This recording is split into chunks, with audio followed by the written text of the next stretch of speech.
આગામી 27મી ફેબ્રુઆરીથી 17મી માર્ચ સુધી ગુજરાત માધ્યમિક અને ઉચ્ચતર માધ્યમિક શિક્ષણ બોર્ડની ધોરણ 10 અને 12ની પરીક્ષાઓ શરૂ થઈ રહી છે। 49,849 વિદ્યાર્થીઓ છે, તેઓને આગામી પરીક્ષા માટે હું ખૂબ શુભેચ્છા પાઠવું છું। આપણે વલસાડ જિલ્લો સાથે સાથે દમણ અને દાદરાનગર હવેલીના પણ કેન્દ્રો છે। 55 આપણા પરીક્ષાના કેન્દ્રો છે અને આપણા 151 બિલ્ડિંગ છે। આ 151 બિલ્ડિંગમાં વલસાડ જિલ્લાના 120 બિલ્ડિંગ છે અને 31 બિલ્ડિંગ દમણ અને દાદરાનગર હવેલીના છે।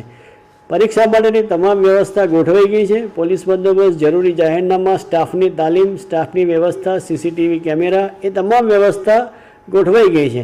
વધુમાં અમારે ડીઓ કચેરીએ આ વખતે પણ એક વધારે એક ઇનોવેટિવ પ્રયોગ કર્યો છે। દરેક સ્કૂલ બિલ્ડિંગનું આપણે લોકેશન મળી રહે વિદ્યાર્થીઓને ઇઝીલી, એના માટે QR કોડવાળી પુસ્તિકા અમે બહાર પાડી છે। અમે સોશિયલ મીડિયાના માધ્યમથી પણ આ જે QR કોડવાળી પુસ્તિકા છે એને અમે સર્ક્યુલેટ કરશું, જેથી કરીને વિદ્યાર્થીઓને પરીક્ષા કેન્દ્ર શોધવામાં કોઈ મુશ્કેલી પડે નહીં। ફરીથી તમામ વિદ્યાર્થીઓને પોતાના જીવનમાં સફળતાના શિખરો સર કરે એ માટે અભ્યર્થના પાઠવું છું। સમગ્ર ગુજરાત રાજ્યમાં આગામી 27મી ફેબ્રુઆરીથી બોર્ડની એક્ઝામ શરૂઆત થઈ રહી છે। ધોરણ 10 અને ધોરણ 12 સામાન્ય પ્રવાહ, વિજ્ઞાન પ્રવાહ તમામની એક્ઝામો 27મી ફેબ્રુઆરીથી શરૂ થઈ રહી છે। વલસાડ જિલ્લા ખાતે અને સંઘ પ્રદેશ એમ કુલ 151 જેટલા સેન્ટરો ઉપર કુલ મળીને 49,000થી વધારે વિદ્યાર્થીઓ આ બોર્ડની પરીક્ષાઓ આપવાના છે। બોર્ડમાં જે પરીક્ષાઓ આપનારા તમામ જે વિદ્યાર્થીઓ છે એ તમામ વિદ્યાર્થીઓ અને સાથે સાથે એમના વાલીઓને પણ હું ખૂબ ખૂબ શુભકામનાઓ પાઠવું છું। સમગ્ર વર્ષ દરમિયાન તમે જે શાળામાં તમે જે મહેનત કરેલી છે, અલગ અલગ વિષયવાર તમે જે અભ્યાસ કર્યો છે, એ અભ્યાસનું આ વખતે તમે પરીક્ષામાં તમે જે મહેનત કરી છે, તમારી મહેનતના અંતે તમે એને પરીક્ષામાં આન્સર સ્વરૂપે એને ઉતારશો। તમામ વિદ્યાર્થીઓ ખૂબ જ શાંતિપૂર્ણ રીતે પરીક્ષા આપી શકે એ પ્રકારનું આયોજન જિલ્લા વહીવટીતંત્ર માન્ય કલેક્ટર સાહેબના માર્ગદર્શનમાં ગોઠવવામાં આવ્યું છે। તમામ સેન્ટર ઉપર યોગ્ય રીતે બંદોબસ્ત ગોઠવવામાં આવ્યો છે। સાથે સાથે આજુબાજુના વિસ્તારમાં 100 મીટર વિસ્તારમાં ઝેરોક્સની તમામ દુકાનો ઉપર પ્રતિબંધ લાદવામાં આવ્યો છે।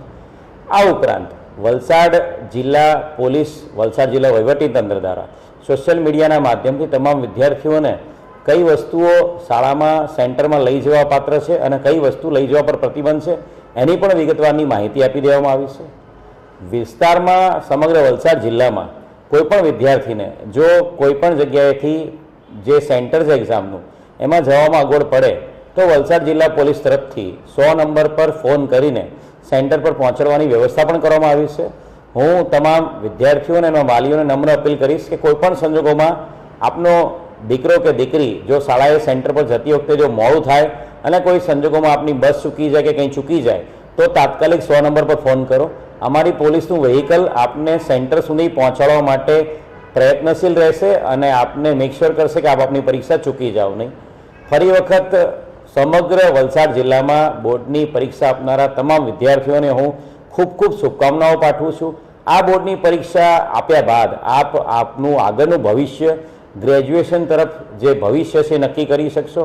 આપના જે રુચિનો વિષય છે એ વિષયમાં આપ ગ્રેજ્યુએશન કરો એ ખૂબ જરૂરી છે, જેથી કરીને ભવિષ્યમાં આપની જે પસંદગી છે ગ્રેજ્યુએશન માટેની કે 11, 12માં સાયન્સ, કોમર્સ, આર્ટ્સ માટેની એ પસંદગીના કારણે આપને અફસોસ કે વસવસો ના રહી જાય અને એક ગ્રેજ્યુએશનનું લેવલ, મિનિમમ ગ્રેજ્યુએશન લેવલ તમામ વિદ્યાર્થીઓ કેળવે, જેથી કરીને ભવિષ્યમાં ગુજરાત સરકારની જે તમામ સ્પર્ધાત્મક પરીક્ષાઓ જે આવી રહી છે, ક્લાસ 1, 2, ક્લાસ 3 તમામ સ્પર્ધાત્મક પરીક્ષાઓમાં જે મિનિમમ ક્વોલિફિકેશન ગ્રેજ્યુએશનનું છે એ તમે મેળવેલું હોય તો તમે સ્પર્ધાત્મક પરીક્ષાઓ પાસ કરીને ગુજરાત સરકારના વિવિધ વિભાગોમાં સરકારી અધિકારી કર્મચારીની નોકરી પણ કરી શકો છો। Thank you.